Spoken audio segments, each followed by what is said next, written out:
Kita bahas serangan Amerika Serikat ke Venezuela dan penangkapan Presiden Nicolas Maduro bersama Guru Besar Hukum Internasional Universitas Indonesia, Profesor Hikmahanto Juwana. Selamat malam, Prof. Hik. Ya, selamat malam. Baik, Prof. Hik, Presiden Amerika Serikat Donald Trump bilang Maduro ditangkap karena perdagangan narkoba dan senjata hingga terorisme katanya. Apakah ini bisa jadi alasan penangkapan Maduro oleh negara lain? Kira-kira? Ya, sebenarnya kalau misalnya mengenai masalah narkoba, tentu tidak bisa sebuah negara melakukan serangan terhadap negara lain. Tidak bisa seorang presiden dibawa oleh negara tersebut diadili di pengadilan dari negara Amerika Serikat. Meskipun masalah seperti ini pernah terjadi pada tahun 1990 ketika George Bush Senior melakukan tindakan terhadap Presiden Noriega. Pada waktu itu beliau adalah presiden di Panama. Masalahnya sama, berkaitan dengan masalah narkoba, lalu kemudian dibawa ke pengadilan di Miami. Kali ini Maduro dibawa ke pengadilan di New York. Sebenarnya hal seperti ini tidak bisa dibenarkan. Nah, kalau misalnya ini bisa dibenarkan, menjadi pertanyaan bagi kita, bagaimana dengan Perdana Menteri Netanyahu yang melakukan kejahatan Ya, kemanusiaan? betul. Bukankah dia harusnya juga bisa diadili di sebuah negara ya dengan paksaan seperti itu? Saya yakin pasti Amerika Serikat tidak akan setuju dan dia akan melakukan serangan terhadap siapapun yang akan melakukan tindakan seperti ini kepada Perdana Menteri Netanyahu. Nah, ini yang sekarang banyak didiskusikan oleh masyarakat internasional, bahkan pada hari Senin waktu New York nanti Dewan Keamanan PBB itu akan melakukan sidang darurat yang membahas mengenai permasalahan ini. Nah, ini yang dunia sekarang terbelah karena negara seperti Rusia ataupun Cina mereka mengecam, mengutuk tindakan yang dilakukan oleh Presiden Trump. Sementara Inggris dengan Prancis, meskipun dia tidak mengatakan bahwa ini merupakan pelanggaran hukum internasional, tetapi mengatakan seolah-olah membenarkan bahwa tindakan ini dibutuhkan untuk bisa menyelesaikan permasalahan narkoba di Amerika Serikat seperti itu. Oke. Padahal yang kita tahu mungkin saja narkoba ini hanya pintu masuk saja.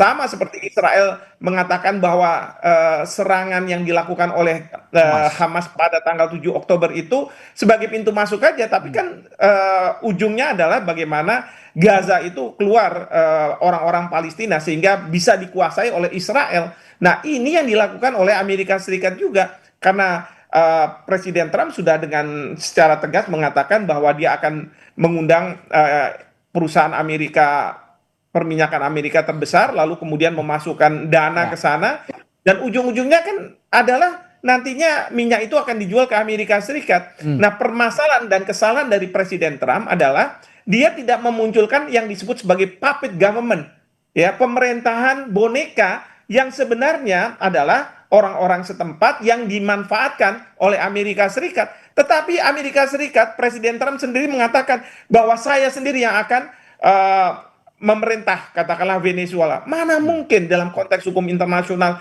dalam negara-negara berhubungan satu sama lain, pemerintah satu negara itu akan menjadi pemerintah negara lain.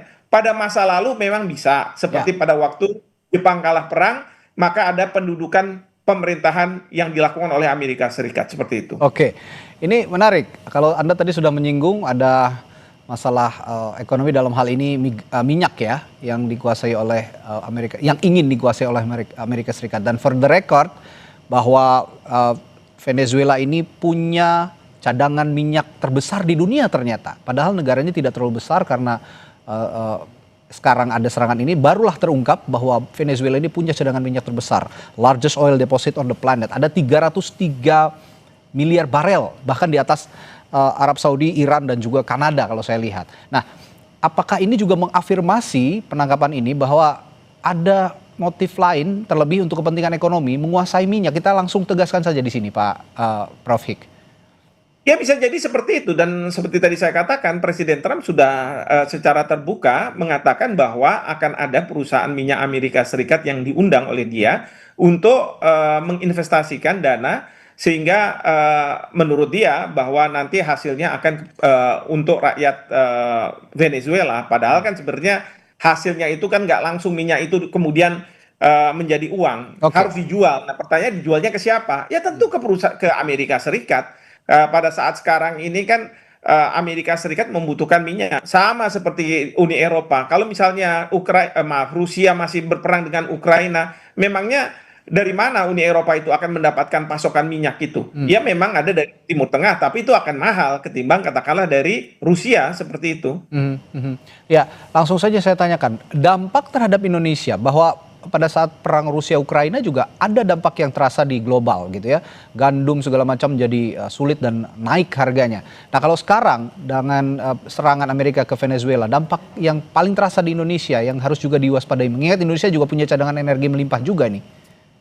Ya, pasti akan ada pelambatan perekonomian dunia dan itu akan berdampak pada pelambatan ekonomi di Indonesia.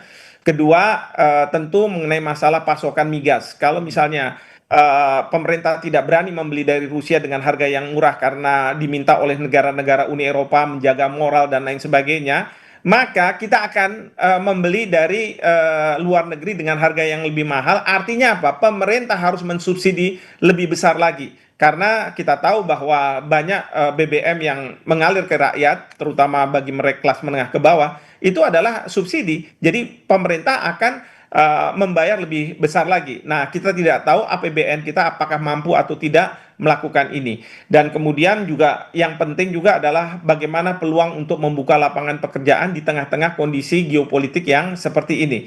Ini yang jadi permasalahan-permasalahan bagi Indonesia. Oke. Saya setuju dengan sikap pemerintah yang mengatakan bahwa dia tidak akan mengutuk Amerika Serikat, tapi juga tidak membenarkan Amerika Serikat. Indonesia minta untuk dilakukan deeskalasi terhadap perang ini, dan ini sesuai dengan pasal 2 ayat 3 Piagam PBB yang mengatakan kalau ada sengketa di antara para pihak maka harus diselesaikan secara damai. Dan di sini Bapak Presiden yang selalu mengatakan bahwa kita harus hadir di dalam masalah-masalah internasional ini bisa menjadi peace broker. Dan ini pentingnya. Jadi jangan buru-buru kita mengutuk atau misalnya membenarkan tindakan yang dilakukan oleh Amerika Serikat, tetapi posisi kita harus sesuai dengan kebijakan luar negeri yang bebas aktif, yaitu merujuk pada pasal 2 ayat 3 Piagam PBB. Demikian. Oke, posisi Indonesia sejauh ini di tengah begitu. Tapi saya ingin juga melihat posisi Rusia dan juga Tiongkok yang saat ini sudah menyatakan protes atas serangan Amerika Serikat ke Venezuela. Nah, kalau melihat posisi Rusia dan Tiongkok, penangkapan Maduro dan serangan ke Venezuela, apakah ini juga akan punya dampak negara-negara seperti Rusia dan Tiongkok ini ke Indonesia, Prof? Ya, kalau misalnya mempunyai dampak ke Indonesia pasti ada. Tetapi ingat, dunia pada saat sekarang ini termasuk negara-negara yang berkonflik membutuhkan negara yang tidak berpihak kemana-mana, tetapi dia banyak inisiatif untuk melakukan penyelesaian damai. Nah, inilah pentingnya Indonesia, kita ada di situ. Jadi kalau misalnya semua berpihak, lalu siapa yang akan melakukan proses peace broker ini? Kan tidak ada. Nah, disinilah pentingnya Indonesia. Oke, terakhir Prof Hik, kalau melihat kondisi seperti ini, suatu situasi seperti ini, konsekuensi yang kira-kira akan dirasakan atau akan diterima Amerika Serikat kira-kira apa dari global? Yang pertama adalah selama ini yang Amerika Serikat selalu dengung-dengungan bahwa kita harus tunduk pada hukum internasional dan sebagainya, udahlah itu nggak usah didengar lagi.